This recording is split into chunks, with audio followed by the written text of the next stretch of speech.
Well, we're 15 weeks into the Biden administration, and we're being played for a fool. Last week, Derek Chauvin and his lawyer Eric Nelson filed for a retrial. Eric Nelson said that Derek Chauvin's rights to a fair trial were violated multiple times.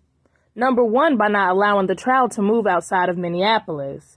Number two, by not sequestering the jury the entire time, allowing the jury to commit misconduct.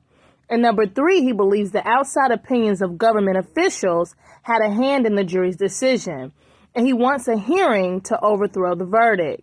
However, Judge Peter Cahill says, prosecutors in the case did prove several aggravating factors for sentencing. They include the fact that the defendant, Derek Chauvin, abused a position of authority. Also, Chauvin found that he treated George Floyd with particular cruelty. Children were present during the murder of George Floyd, and Derek Chauvin committed that crime as a group with the active participation of at least 3 other people. Judge Cahill says in his verdict and findings that it was particularly cruel to kill George Floyd slowly by preventing his ability to breathe, when Mr. Floyd had already made it clear he was having trouble breathing. This means the judge could sentence Chauvin to the maximum law allows, well over 12 years.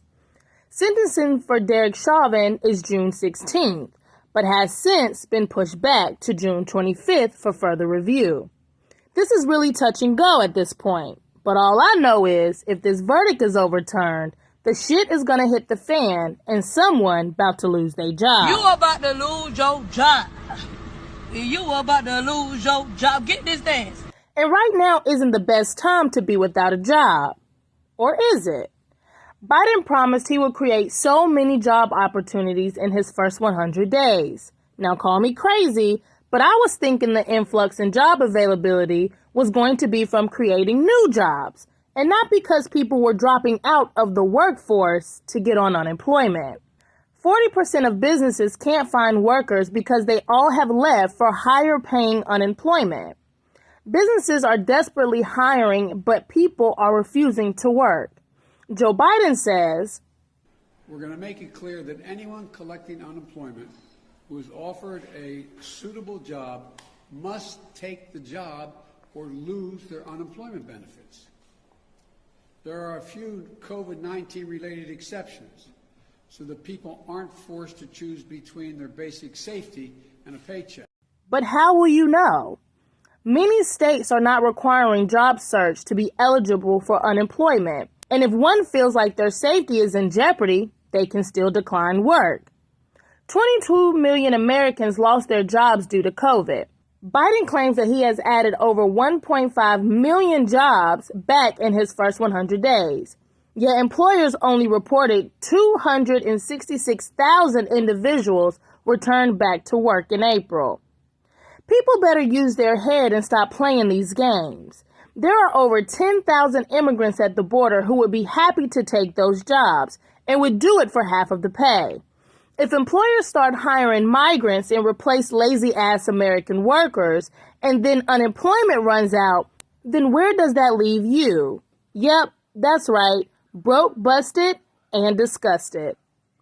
In the beginning of the Biden administration, he made it clear that he wouldn't utilize our border control and overturned every border measure the Trump administration put in place. Thousands of migrants have since came over and have access to work and benefits from the U.S. This administration has chosen to facilitate the issue instead of fixing it. This has caused a spike in human smuggling, and many migrants and their children have been found abandoned. All alone along the Texas border, 5 undocumented girls from Honduras and Guatemala discovered by a Texas farmer who gave them water and food in the sweltering heat. The youngest just 11 months old, the oldest 7 years. This morning, the Border Patrol says the children, who do not require medical attention, are in government custody. Last month, this 10-year-old Nicaraguan boy was found alone and crying. Another video showed smugglers dropping 2 toddlers from Ecuador over a 14-foot-high border fence. Despite this administration's continuous attempts to cover up this issue and claim that it's all under control, it always comes out that it's worse than we thought. And as we all predicted, so is Bill and Melinda Gates' divorce. Last week, Bill and Melinda called it quits, and it caught the world by surprise. Well, only if you haven't been paying attention it did. The word on the street is that Melinda has been planning her getaway since 2019. A source says Melinda was not a fan of Bill's new friend, Jeffrey Epstein, and didn't approve of Bill's frequent visits to meet with him, and some say he even frequented Pedophile Island. And even Bill says he may have misjudged his character. You know, I made a mistaken judgment that I thought that those discussions would lead literally to billions of dollars going to global health. Turned out that was a bad judgment. That was a mirage. None of that money ever appeared. And I gave him some benefit by the association. So I made a doubly wrong mistake there. And as Ghislaine Maxwell's case comes up in November, it sounds like people are cutting ties and don't want to be guilty by association. Others are saying Melinda is finally fed up with Bill's sneaky link, Ann. Bill has continuously been seeing his ex-girlfriend, Ann, even while being married to Melinda. But here is the gotcha. Melinda knew and okayed it. But of course this is all speculation and hearsay, because the couple that has been spying and tracking our every move for years has asked for privacy at this time. And Melinda even rented out a whole island to get away from it all. My only question is, where the hell did they find fuel to gas up the jet? Many of us are having problems going anywhere because there ain't no gas. Colonial Pipelines was hacked and many are experiencing a gas shortage. Now, to the lost sheep, this just looks like America's going through a rough patch. And Joe Biden's address should give you some comfort.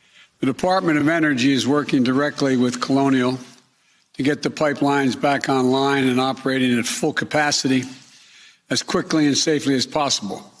But to the rest of us that use more than 13% of our brains, we all know that this is politics. And we haven't forgotten that. I would transition from the oil industry, yes. Oh, I would that's transition. a big statement. It is a big statement because statement. I would stop. Why would you do that? Because the oil industry pollutes significantly, because it has to be replaced by renewable energy over time.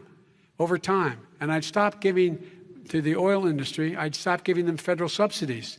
Shut down the XL pipeline, raise the price of gas, experience gas shortages, and start the war on fuel by claiming it's an unreliable source of energy. Ah, yes, right on time to usher in electric this and climate change that. Are people still not connecting the dots yet? If it costs us more to have access to fuel, then everything that runs on fuel is going to raise its prices to accommodate the price hike. Can someone say inflation, inflation, inflation? So was this really a hack? Or for once, is this administration doing exactly what they said they were going to do?